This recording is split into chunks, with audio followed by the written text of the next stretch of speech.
Hello! ఈ summer సీజన్‌కి ఏ artificial colours కానీ, ప్రిజర్వేటివ్స్ కానీ లేకుండా 100% న్యాచురల్‌గా ఆల్ ఏజ్ గ్రూప్స్ తినేలాగా సార్బెట్ ఎలా చేసుకోవాలో చూపిస్తా వచ్చేయండి.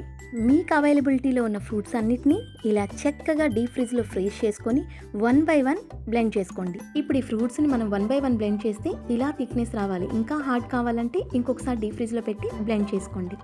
ఇప్పుడు నేను తీసుకున్న వెరైటీస్ అన్నిటిని స్కూప్‌తో బౌల్‌లో అరేంజ్ చేశాను. చూడండి, కంప్లీట్ ఐస్ క్రీమ్ టెక్స్చర్ ఉంటుంది.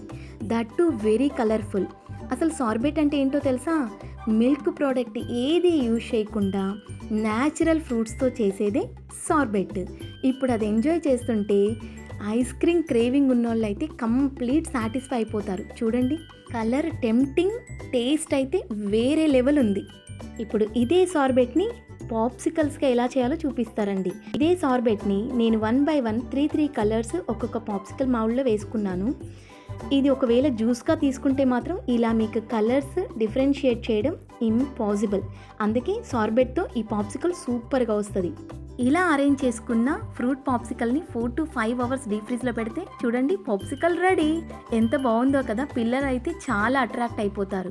మనం ఏ స్వీట్నర్ వాడలేదు, ఏ ఆర్టిఫిషియల్ కలర్ వాడలేదు.